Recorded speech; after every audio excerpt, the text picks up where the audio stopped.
Good evening. My name's James Payne and welcome to the 17th Formgivers. This is a lecture series that's been running for a couple of years now at the CAS, London Metropolitan University, and this is the third lecture which is part of the Architecture Foundation 100-day studio, and we're really delighted to welcome a real friend of the CAS here tonight, Geir from Brendeland Kristoffersen, architects based in Trondheim in Norway.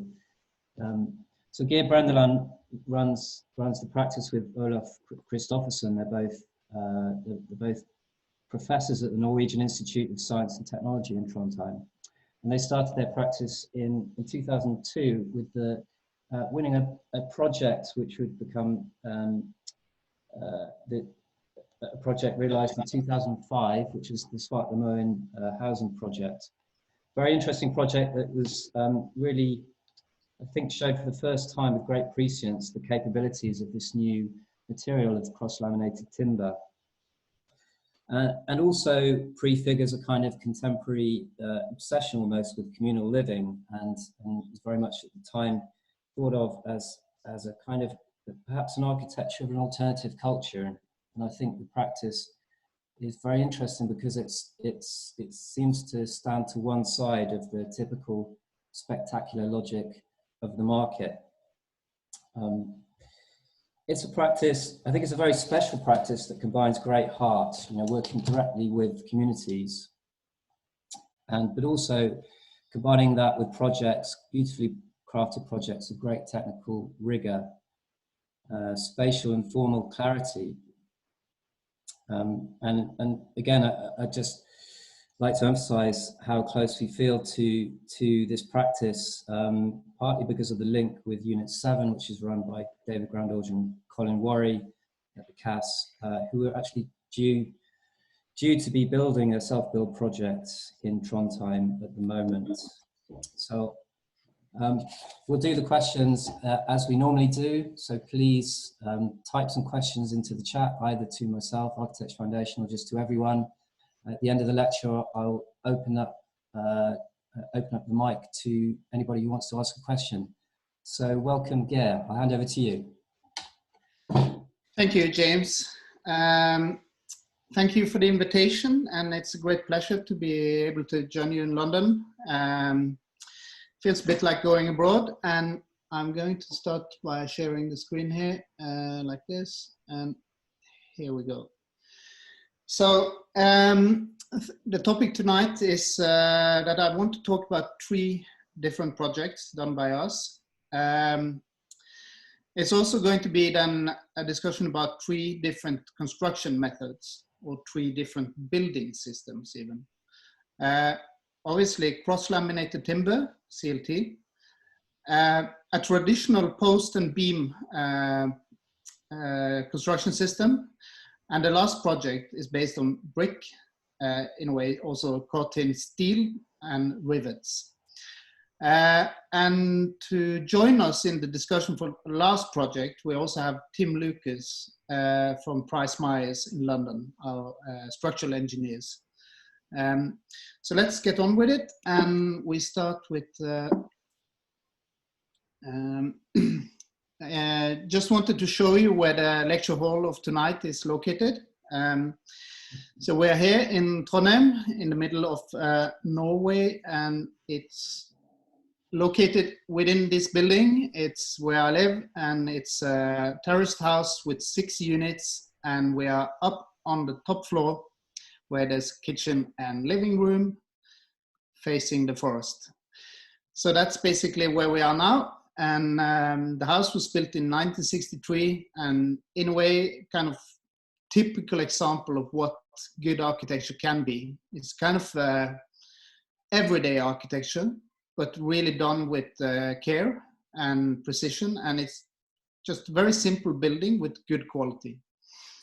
So that's the background. And the first project is a project that we did quite a few years ago. And it was a text message, basically, from a friend who worked for the mining company in Svalbard in the Arctic. And the question was, would we be interested in making a row house or a terraced house? And the answer was, of course, yes. Terrace houses can be so many things. And of course, this was also an investigation into what a terrace house at this specific location would mean, and how that would have, how that would fit in the amongst the other building typologies. Now, Svalbard is in the middle and on the top of your screen. It's the island next to Greenland. It's a fairly large island up here, and it's in a way a Norwegian protectorate, you could say. And on Svalbard, there's basically, it's actually a company town. There are steel mines there, and coal mines, sorry.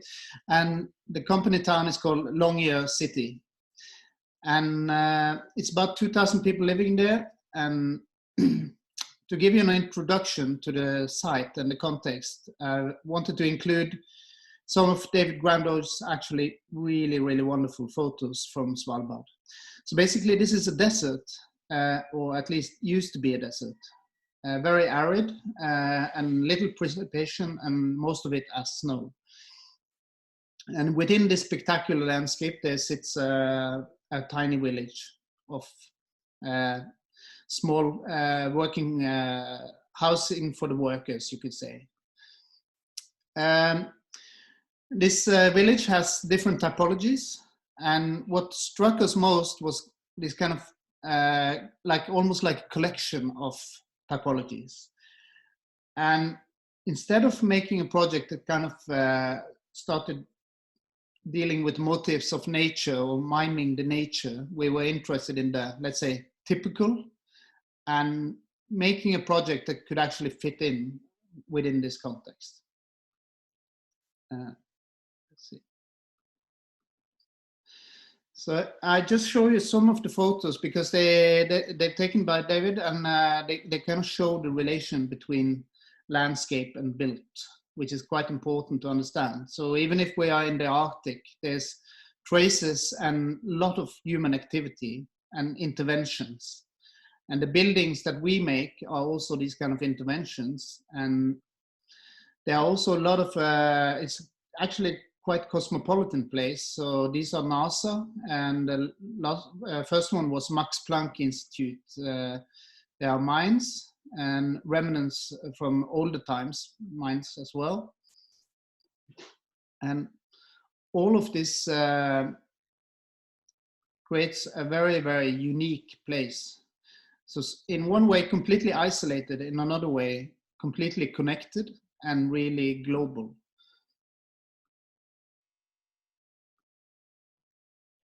So, and of course, the importance of this place has very much to do with natural resources. So this is the last petrol station in Europe before the wilderness. And it's a fight between, amongst others, Norway and Russia for the, let's say, who is going to dominate this island and who can use these resources. Now, the project is actually then a study for the densification of this village. So basically you can see this kind of gable walls in the center of the photo. And our site was quite randomly chosen as one of these gable walls. And the idea was to develop a typology that could be added onto existing buildings. So that was brief in a way, because it's very expensive to deal with infrastructure in Svalbard. So you really would like to densify what is built already. So we proposed to do exact same kind of volume as the two existing houses, which were built in probably 80s, 1780s. And they, and then, of course, the existing building that we built next to became part of our site. So carefully measuring and trying to find out where to build and where to position the rooms. And fairly quickly, there's an idea of the platform, this kind of raised ground floor where the living could take place. And it's actually one of the first models we make. And we then basically tried to find this platform, and from that platform you would have a view towards the bigger landscape. So even if the row house is within the existing built fabric, it has kind of connection to the larger landscape. Svalbard is very special because obviously there's also then full night at winter. It's completely dark. And then in the summer, it's the opposite. So we had to deal with this condition, how to make something that can protect you in the winter and can be opened up towards the landscape, and somehow a building who could be incredibly intimate, but also kind of looking out onto the larger landscape. And this is conceptual, it's a Photoshop image just to show the concept of the building. So this kind of almost like a hive or cave almost inside. And in section it looks like this. So it's actually quite compressed ground floor and a hanging bedroom on the top floor. And then there is this cave-like interior space with only a tiny window next to the kitchen, and then a large, almost like a landscape painting looking over the rest of the village and landscape. And the situation looks like this then, and the volume is then exactly the same as the neighbors. So as you can see, the neighbor building is behind it. The neighbor building has only 2 floors, and we managed to compress 3 floors into the same volume. Floor plan is then quite special because we decided to test out 3 different typologies that could work in different combinations. So it's a small one, which is 3.5 meters, which has 2 bedrooms. Then the middle one has 3 bedrooms, and the large one has 4 bedrooms. This is ground floor where you enter, and there's a hallway and then bedrooms facing the landscape. And then you move up onto this, in a way, platform, where there's kitchen in the back, and then the big window facing the landscape in the bottom here. And from that room, you can move up and enter the top floor. And in the largest unit, which is 6.5 meters wide, it's actually 2 bedrooms and 2 staircases or ladders up to the top floor. And then the study was then to do this in CLT. In Svalbard Island, everything you build from, like in Venice, would be transported there. So it's actually a package of CLT elements that were put together. And I know that at least one of the builders is also here tonight, so I think it's also possible to ask some questions about this later. So this is basically the, let's say, the puzzle or the way it was put together. So it's a floor slab actually raised on pilotis from the permafrost.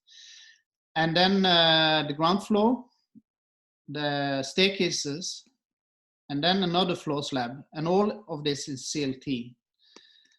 And then the back of the top floor,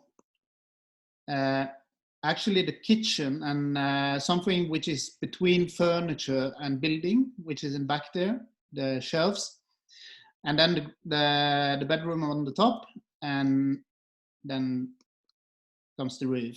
And then there's actually also a steel bar on one of the sides to make it, to brace it. This is from then the factory, and everything is then produced, as you probably most of you know now. CLT is basically enabling you to do very precise elements that can be custom built in the factory and mounted on site with a fairly quick period of build time. It's not perfect, but it's interesting because it offers, with good builders, it offers really high precision on the building site. So this is basically then kind of reversed engineering. So we needed to pack the house in and the elements in reverse order to the building site and transport them by boat. And then these pylons were driven into the frozen permafrost. steel frame was in place, and building of the house started.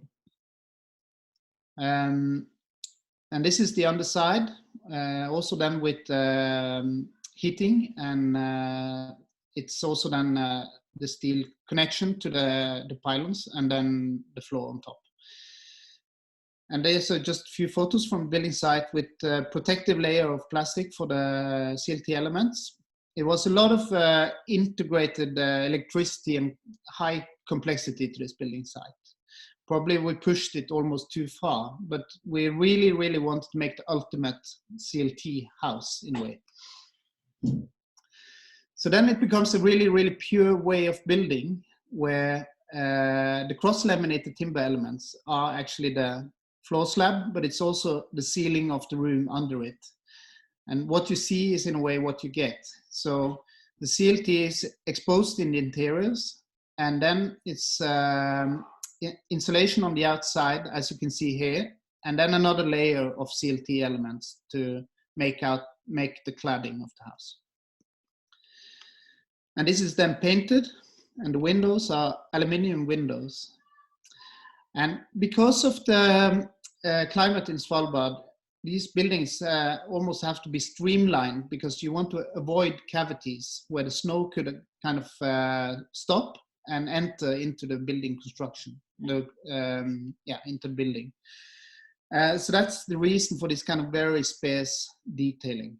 And the other reason is, of course, a dry climate. So then here is actually then the photo, and the photo is then showing our building in the middle of this built environment. So in a way, it's just another house. So then just some photos of the built house, like this.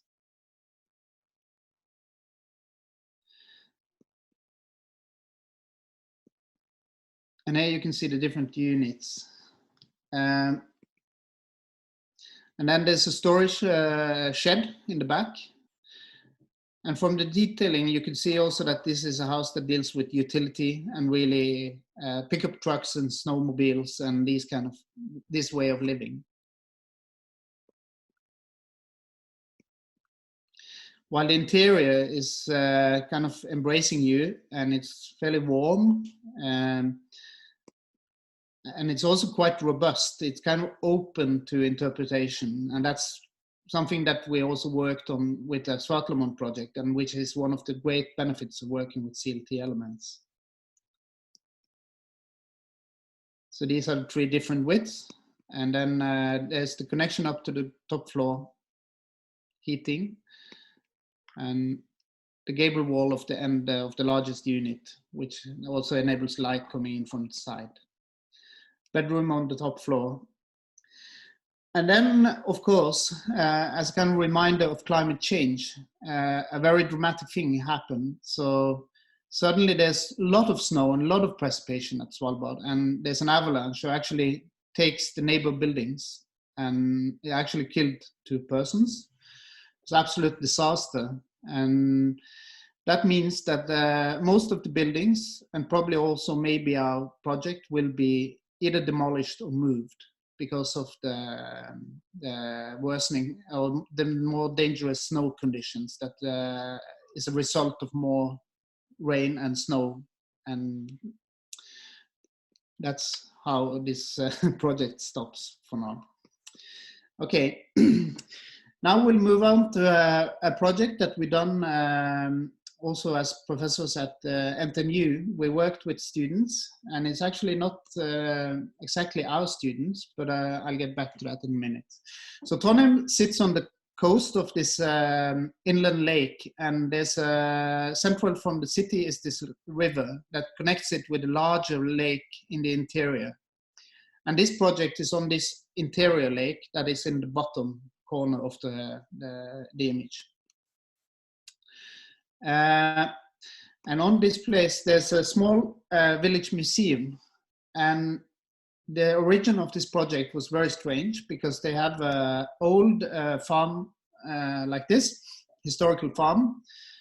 And then the barn you can see here is from 1820, and it's a log construction. and it had started to rot.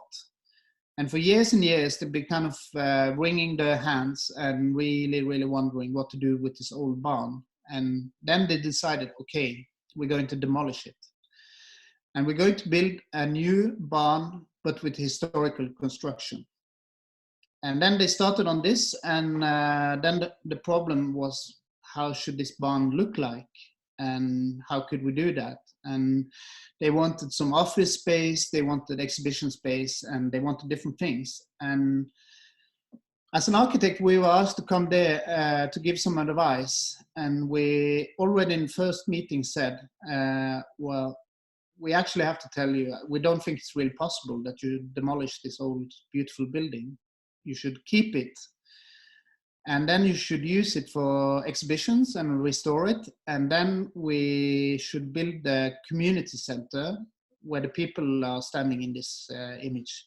So actually just outside and kind of extending this tune situation, which is a group of houses around the yard, and then extending it and making a new volume that relates to the bigger lake. So this is the situation and the site. And actually it was almost decided there and then that, okay, that's a good idea. That's what we do. So we decided then to build using historical techniques, and actually our students that study building techniques for preservation. So these are highly skilled craftsmen when they finish their study, and they will go on to make reconstructions of old buildings and real craftsmen. So actually the idea was to use them traditional post and beam, one of the traditional post and beam techniques, and make a frame, timber frame building. And then our practice should concern ourselves with designing, actually not the building necessarily, but the envelope. And here's a plan of the building then. So it's a communal hall with room for some exhibition. There's a simple kitchen and some toilet facilities. But basically it's a very, very large room that can be used by the entire village and community there. And we also in the discussion understood this, that there was actually no kind of representative, really, really nice representative space in this village. So a place where you could get married and things like that, so to get a lot of people. So it's actually built by volunteers mostly. And these are just photos to show you then the historical construction that is actually done by hand and in solid timber and without using any steel connections or anything. It's a historical way of building that is very much, for instance, used on warehouses on the coast and things like that. So just quickly go through this, and then it's actually in a way a refined tent. So it's not insulated, it's very, very basic, and it's also really, really cheap. These are not so good quality, but it's actually photos from the real process. So they then went to, there's a specific forest outside of Trondheim, which has incredibly high quality of trees. Cut trees and then worked with axes, so it's all handmade. And then it's the barn raising.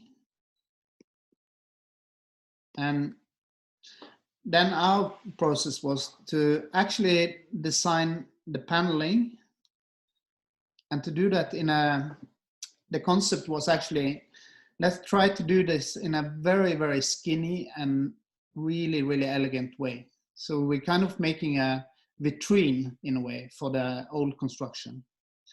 And that was the idea. So we use aluminium, in a way, shop windows, and then just horizontal boards of plain wood that is painted in one of the typical historical colors that you would find on farm buildings.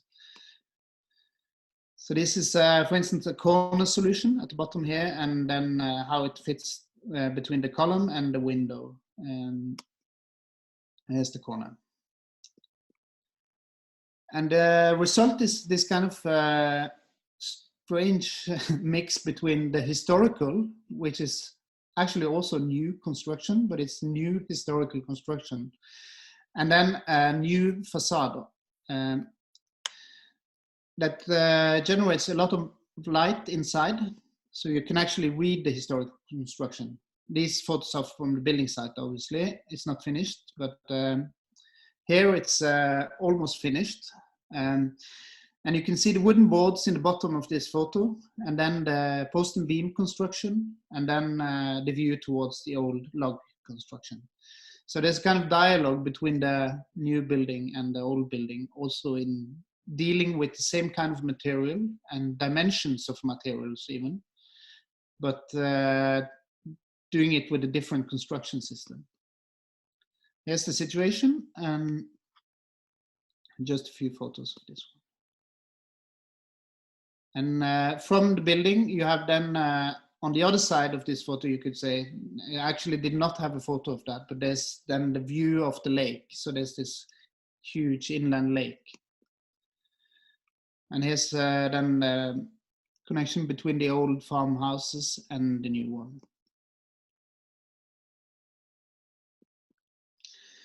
Okay, so now we are moving on to the last part of the lecture.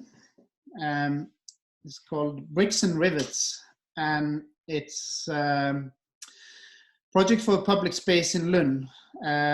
And I know that Just Fernie, that is present here, gave a talk about this, I guess last week, yeah.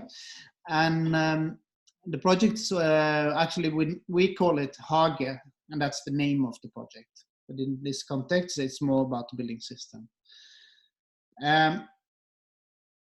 This is also quite a unique commission. The client is the, in a way, Church of Sweden and the Cathedral of Lund.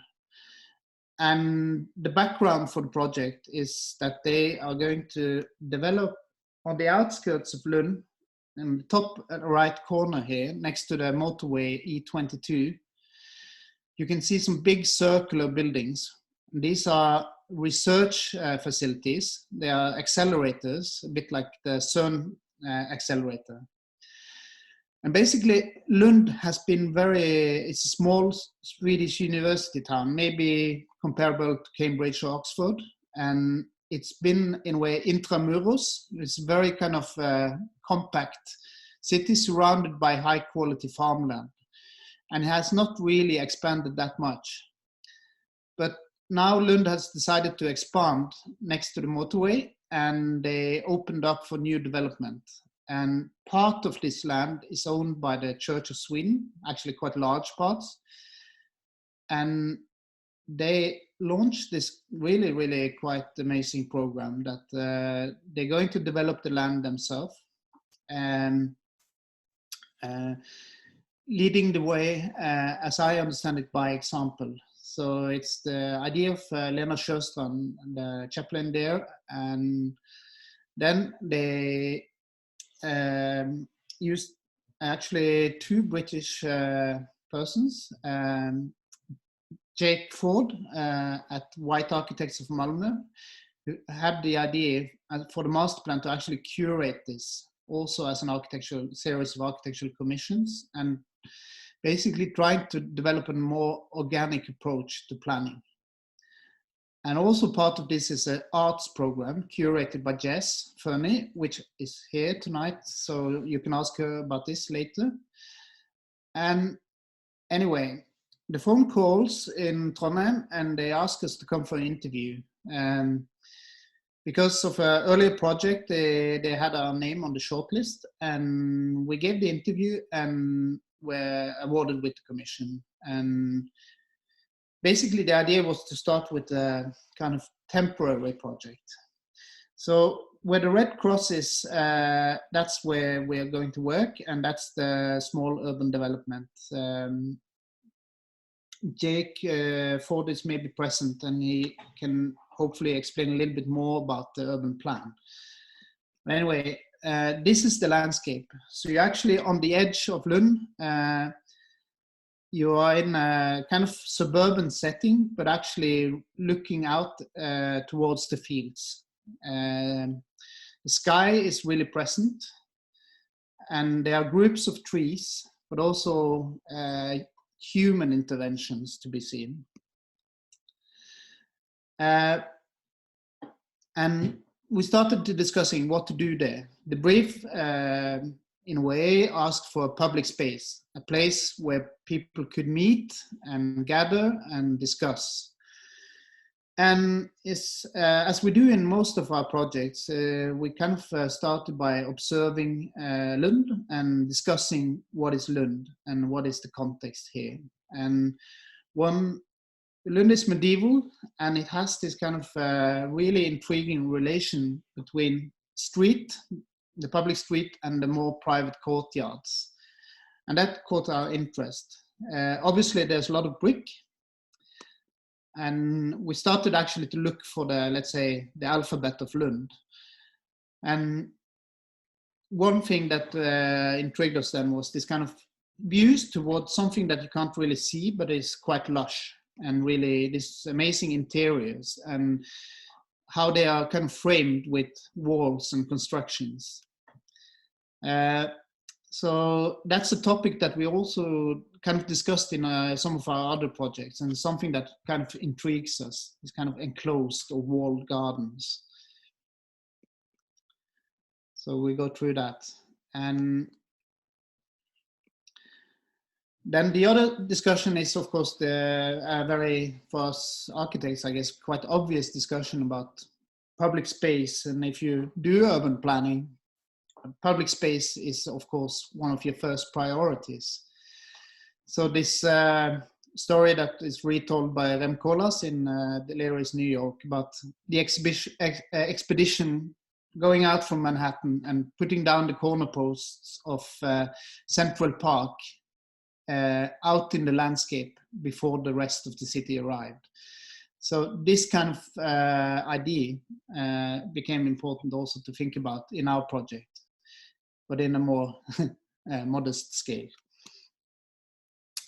So the idea was then also to offer a kind of sheltered space, and the idea of a walled garden or walled public space kind of became clear to us, and we did some sketches. So this is then one of the first sketches actually that shows a kind of construction, steel frame construction on top of a wall. And this is the section of the same construction. So that was actually one of the first sketches, and we quite quickly understood that this was an interesting possibility to explore. It would require quite a lot of work. It would be easy to fail, but we wanted to really try to do this. And the first sketch for the plan. So basically it's the open air cafe or a place under a canopy where you can gather with your friends, family, and there's going to be a communal table or tables, and then there's the enclosed garden, and then from the garden you can have a look out towards the landscape. So just some sketches. And then we started to discuss how to do this, and the idea quickly came to us that we should work with brick, and we knew that it was possible to do it, to start looking for recycled bricks, and that was quite quickly decided. And we then also started to study carefully local building techniques and ways of laying brick, and discussed also with bricklayers involved with the church and doing restoration work for the church and their properties. So the brick wall, and then the sky, and then the enclosure. And inside this kind of garden that is a transition from farmland to almost metamorphosis towards growing fruits and vegetables and things like that. Here are some early model studies. So this canopy as huge structure that floats above this enclosed garden. And then the communal table overlooking the landscape and kind of recording the changes. So in a way, we could discuss this almost like a camera. And then a few words about the garden design, because this is actually work in progress, and it's not finished yet. And we're now really working on how to deal with the garden aspect. The idea is a layered space, or kind of working with silhouettes. And it's something that we can find in French gardens. So this is Jardin des Plantes in Paris, and it's the largest botanical garden. And it's quite banal in plan, but once you go there, this is Palais Royal, but this kind of laid spaces you can find in many French gardens. This is Jardin des Plantes. And for us, this is really the starting point for our discussion. We're not really sure completely yet where we end up, but it's this kind of idea of a space of many layers. So when you are inside the garden and look back towards the landscape, there's something in front of you, and they can be programmed in different ways. And just some sketches of these kind of possibilities. And you could imagine layered space like this drawing here. And then there's an idea of a water table or kind of water mirror next to the canopy. And we're currently then studying this in the model here in the office, looking for the effect of this. Sorry. So this is a section through the garden now, and then there's going to be a small greenhouse, and here you can also see the canopy and the wall, and in plan. So this is how it looks just now, and I'm quite sure in the next week it will change a little bit. But the idea is that in the bottom of the garden there's fruits and vegetables, then there's a surface of gravel with a greenhouse and equipment for playing and informally placed chairs. And then there's a green with what we maybe think is magnolias. And then there's another layer of gravel and the water table, as you can see. And then it's the canopy and the communal table. The bricks then was found by our client and by Mats Persson, who works for the church, and he managed to source this amazing jam factory that were going to be torn down, and actually the bricks are already in place. And then just quickly go through the facades and sections. Really not so much to say about this, but we now just move on to the brickwork. So as you can see, there's quite heavy plinth of concrete, and then there's the brick, and then there's a small opening in the brick. So it's then capped with caught-in steel plate. So it's all in ways straightforward, but really about doing it in a very measured way and really slowly getting there. Now I actually would like to hand over the word to Tim Lucas, if possible. He's a structural engineer at Price Myers in London, as you probably all know. And it's been an absolute pleasure to work with Tim and Ian at Price Myers. And for this project, they are really completely integral to the design. In many ways, they are the designers of this part of the project. So it's only fair that Tim can share a few words and observations on this beautiful construction. Okay, please, Tim. Hello. Hi, Geir. Hi, how are you? Very well, thanks. Yeah. Thanks for inviting me along, and Ian's here as well. So I think when we first started talking about ideas for this canopy, it was around it being very much a found object. quite agricultural, I think words we discussed. And we looked at pictures of things like petrol station canopies and old farm buildings, and the idea that it wasn't really a heavily designed object, but something that was almost found in the landscape. And we, of course, had your initial ideas around the truss structure, and what it is a sort of space truss. So it's a sort of truss that goes in 3 dimensions, and it sits on these columns that are about 7 or 8 meters apart.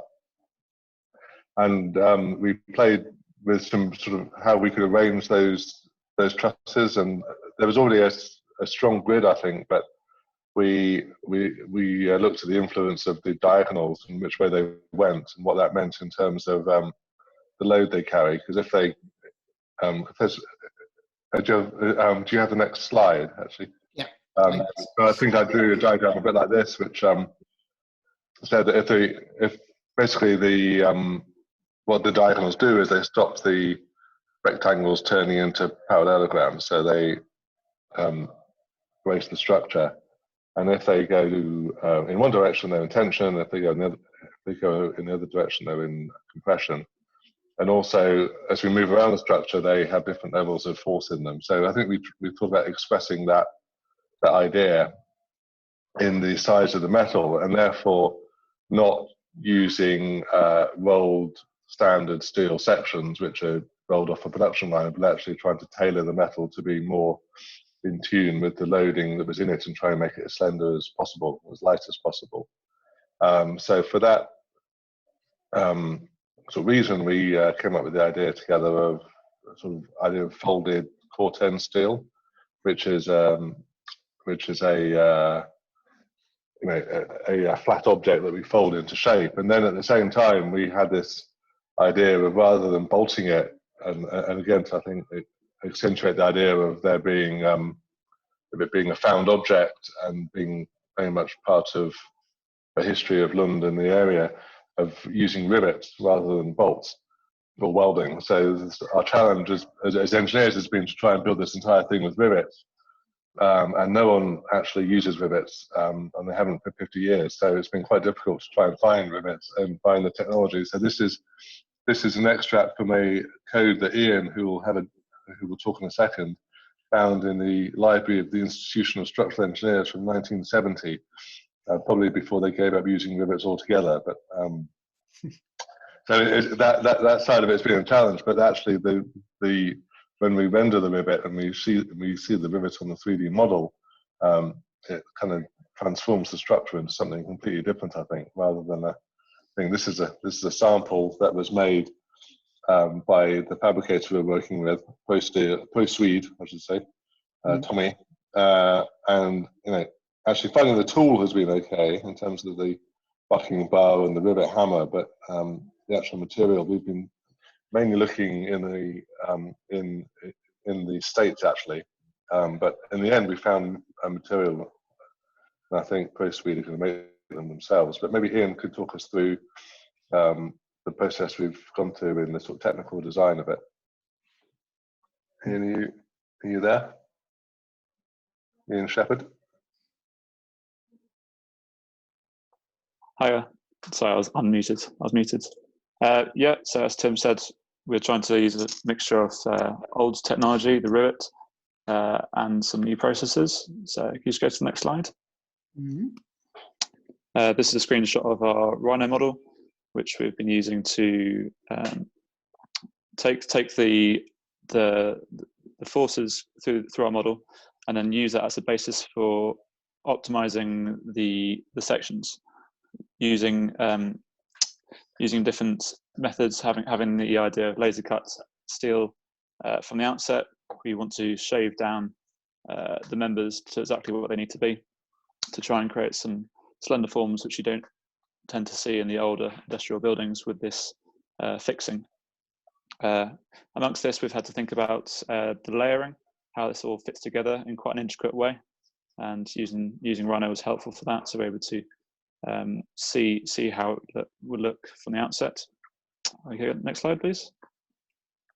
And of course, also able to unroll all this information for the fabricator You can start to see that it gets more and more intricate as you try and follow the set of rules which the rivets kind of drive. On the bottom right, you can kind of see how the profile of the section tapers parabolically, which is something that you wouldn't necessarily see in the older forms. Next slide. And that's, of course, we're able to use this information, scale it down, test some of the joints and see how it all comes together. So this is, I think, a 1:20 scale brass etching version of it.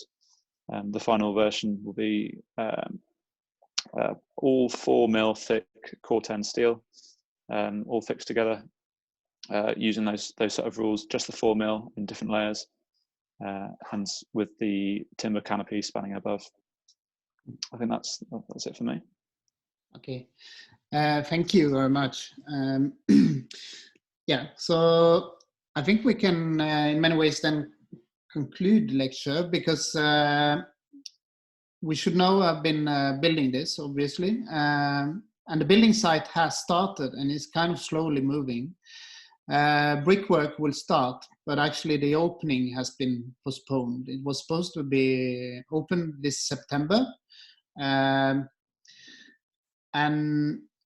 it's then the first step of this new urban development. So in a way, it's also important to say about this project that it's like the first movement, and any other building or built object in the area should kind of respond to this structure. So it would form first object in the landscape, but then as the building comes, it will turn into a void within the built. And I think with that, I would like to conclude the lecture and say thank you. Thank you so much, Geir. If there are any questions, could you post them in the chat? Before we do that, I'll ask the first question. Yeah, James, excuse me. Would you please also unmute my colleague Olav, because it would be really, really nice to kind of involve Olav. Great. He's here. Let's see where he is. Yeah. How do I spell that? Olav Kristoffersen. Yeah.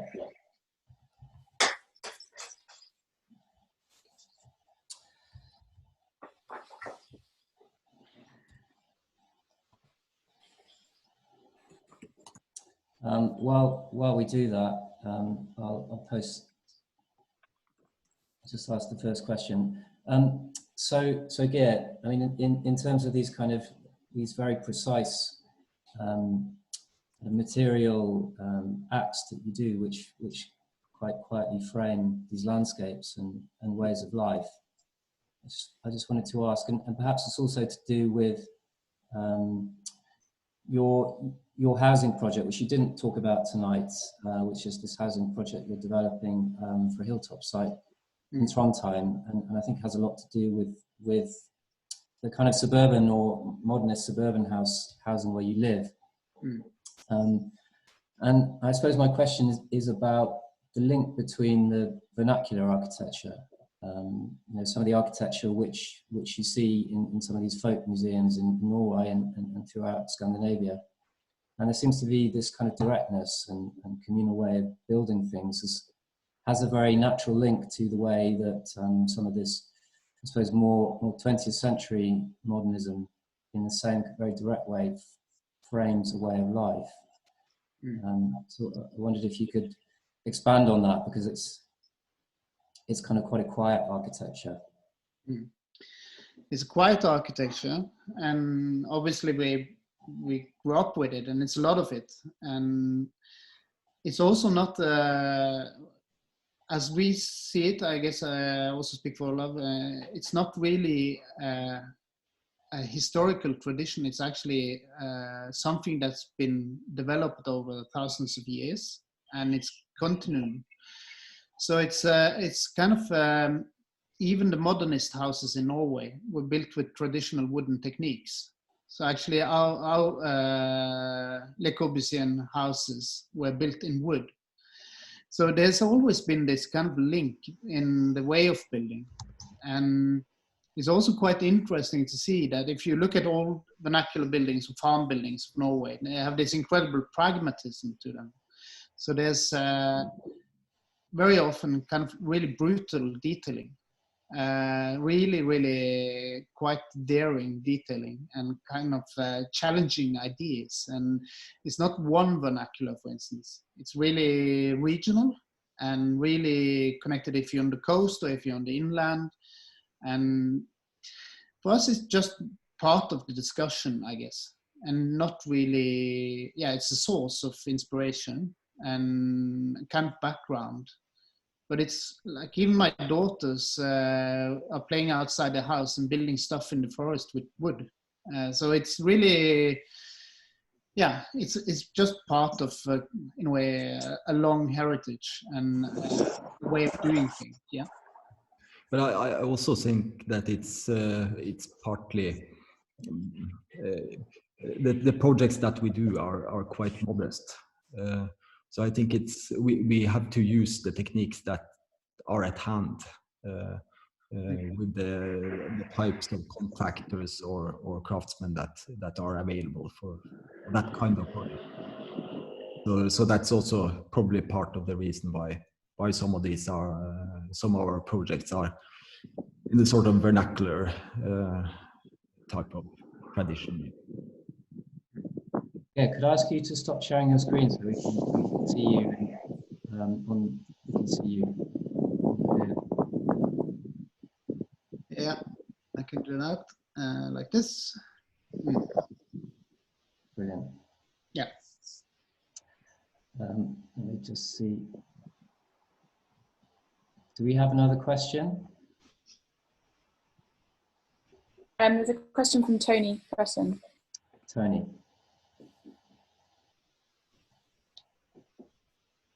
I mean, the question was really simple, and it's the start of a bigger question. But the timber in the renewed barn, was that used green or was it dried? I missed that from the conversation. Yeah.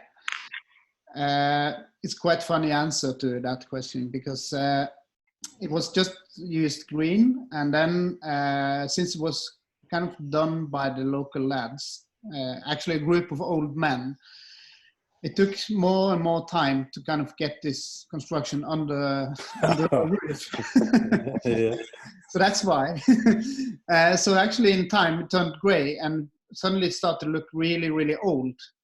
But actually, so it's actually quite funny. But green timber has a tendency to distort, and I wonder if that's something that you wanted in the final building. You know, we've a long time ago used green timber, and it consciously is something that doesn't say rich linear. Is that how it now looks? Yeah. We thought it was quite interesting to make a project which is difficult to understand whether it's a new or an old project.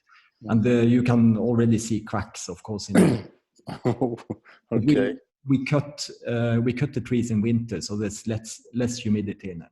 Yeah. So that's well, it looks like a traditional structure, I would say. But this is very interesting for me because my generation was affected by modernism, and in a very positive way for its social ambition and its combination of social ambition and abstractness. And there's a very, very large move in your generation to an architecture which is unembarrassedly connected to a longer tradition without being being progressives.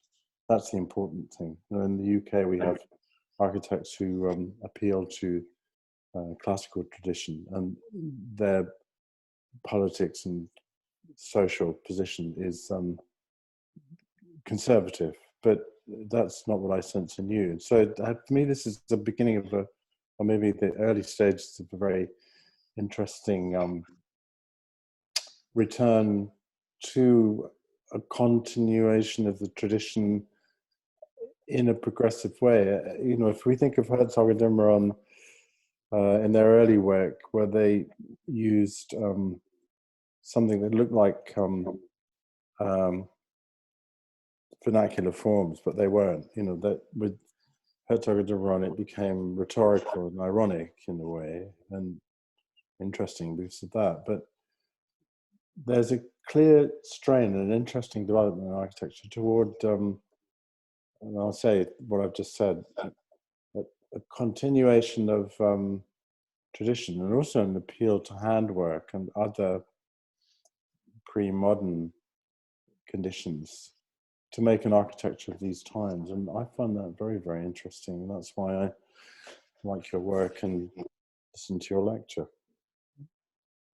Tony, you're going to speak soon about the work of Claes Anselm as well. Did you say I'm going to sleep? Sorry. No, I'm going to speak, sorry. Yeah. You're going to speak about the work of Claes Anselm soon. Yeah, well, I don't know what I'm going to say because I haven't figured it out yet. So don't broadcast it too loudly, but that's the plan. Right. I have a question from Nina here. Nina, are you there? Here. And Nina. I'm here. Hi. Thank you so much for the lecture. It's really interesting. And I would like to thank you again for the lecture that you gave to us and our students when we went to Trondheim in 2008. And you showed us the Svartlamoen project. So it's really exciting to see this new project. So my question, you've shown us in this lecture that there is a kind of link between Norway and Britain, and I find that interesting. And perhaps it's about what James said before, a kind of appreciation of the vernacular, and of course there are British architects that you know who are interested in this idea of the kind of more humble everyday architecture, which I think is something, at least, you know, for me, a very Scandinavian thing, that architecture extends to the kind of everyday. It's not just about the grand projects. But then at the same time, you were engaging with these amazing engineers, Price and Myers, looking for their supreme kind of expertise. And that I also found really interesting, because Price and Myers seems to be, I know that Price and Myers were also involved in looking at self-supporting stone staircases for Tony Fretton, something that it's like an old technique that isn't really used very much anymore. So, and now you're engaging with the kind of idea of reinventing the rivet structure. So I just wanted to, my question is really if you could say something more about this connection between Scandinavia and Britain. Oh, I can see how it came about for you. Well, maybe first on personal level. So actually, my aunt moved to Yorkshire, and so I have this kind of childhood memories of going to Harrogate in 1982. So it's first this album of Eurythmics, and the Falkland War is on TV, and I'm in this terrace house in Harrogate. So in a way, obviously, yeah, and the football and everything. So it's kind of really strong connections since childhood. So on a personal level. But then it's actually mostly maybe a coincidence that Peter Davey of Architectural Review were in Trondheim when Svartlamoen Housing had the opening party. And suddenly there was just this link. And then we were kind of introduced to British architects. Surges and Bates were quite early part of that. And of course, David Grandorge and Daniel Rossbottom and Tom Emerson. And so it's a little bit of coincidence. And in this project, it's actually Jake, hi Jake, who is the link. So actually we did not really go looking for, let's say, British engineers, but we of course know that the tradition of British engineering is kind of really this kind of mechanical and curious and really open engineering tradition. We knew about this, of course, and we were delighted to hear that, okay, it's actually possible to work with British engineers on this project. So it's very often a kind of not really a plan, but once you see an opportunity, you should really go for it. So it's also about, let's say, understanding when there's kind of opportunity unfolding. And I don't know, Olav, what do you think? I would like to add something also. I think quite early in the project we understood that we needed really good engineer to succeed in the project. And I remember at one point there was a discussion, where can we find this really good engineer? And we had discussion also with Jake Ford about that. There was a German option, there was a British option. So we went for the British one, which was a extremely good choice, I think, for the project. Yeah, thanks, Tim. And of course, as soon as we started to collaborate, we understood that this was the right. It was a real pleasure from the start. Actually, we completely synced in with the ideas. We had this wonderful day in Trondheim in January 2018, I think. Where it all just fell into place and all the ideas mixed together and reinforced each other, which was great. That was very fond memories of that day. I'm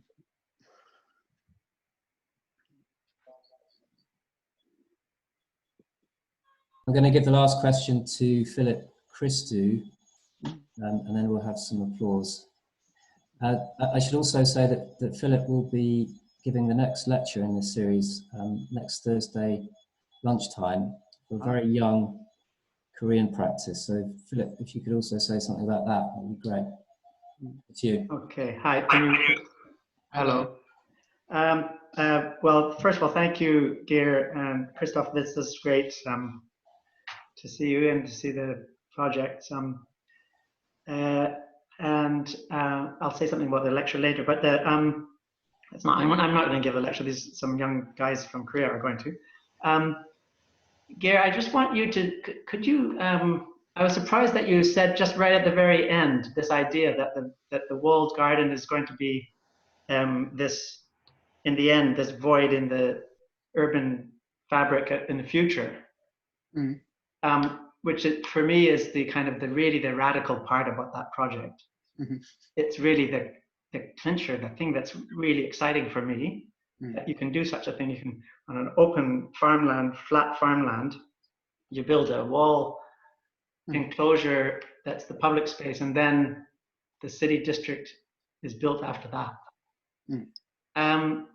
And then I was listening to you, and you were saying that actually the garden is still being designed, and although the wall is being built. And that made me think that the plants in the garden and the activities in the garden and so on are going to be changing, and they're not kind of a fixed thing at all. The wall is the fixed thing, and the roof, and the plants and the garden and so on is something kind of like an event that will, you might plant some things in them initially and then it'll get changed and so on.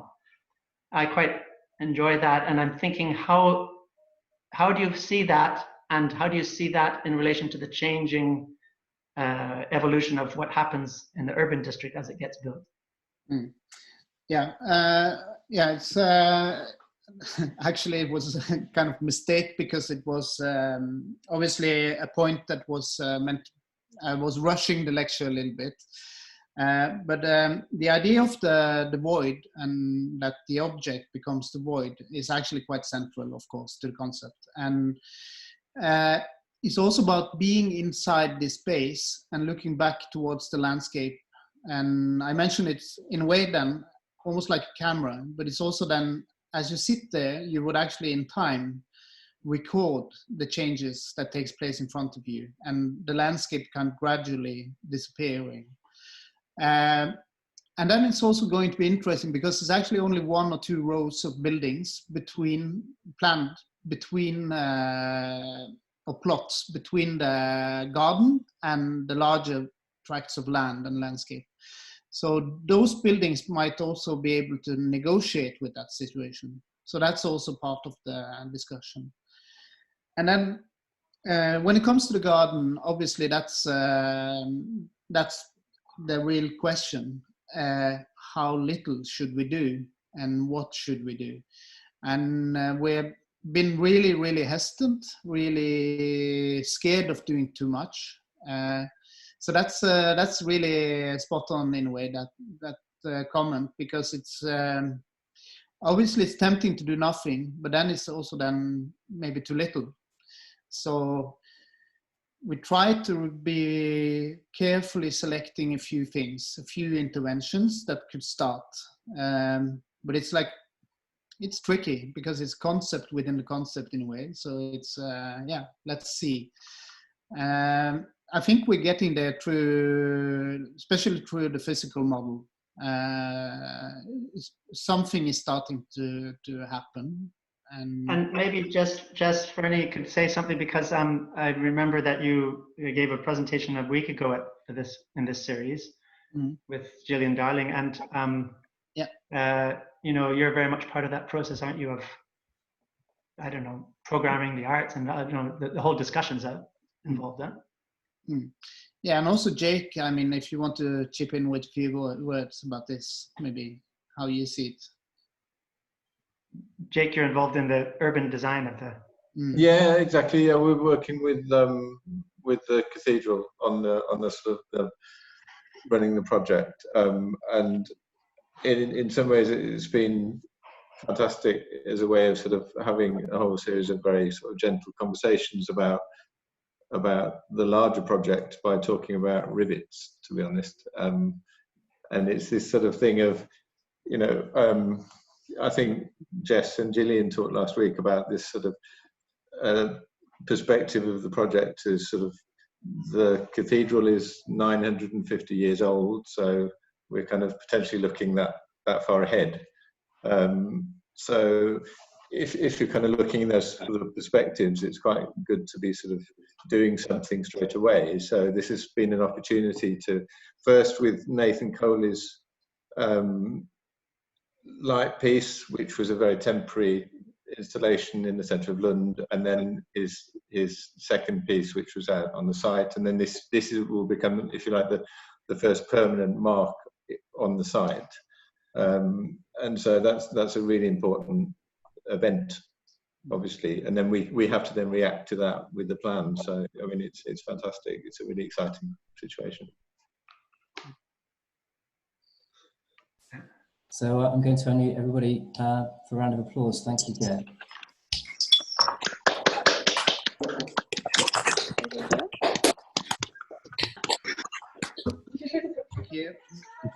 Philip, did you want to say something? Yeah, perhaps if you want me to. In next Thursday. Sorry. Hello. Yeah. Next Thursday at 1 o'clock in the afternoon, London time. There's going to be these two very young Koreans that studied at the CAS, both of them, and are just started in practice, and they're like 3 years into sort of starting a little practice in Seoul. However, one of them lives in London, and so it's, I think, quite going to be quite fun to see, and maybe hopefully interesting for the CAS students or any students that are currently just about to finish their studies, to see what it's like for a young people trying to do their own practice in Asia today. Great, looking forward to that, Philip. Thanks so much. And that's me signing off from the 100-Day Studio, but I'm sure I'll see you popping up in some of the questions. Thanks very much, Alice and Rosie. Yeah, and have a good evening, have a good weekend, have a good bank holiday. Thank you.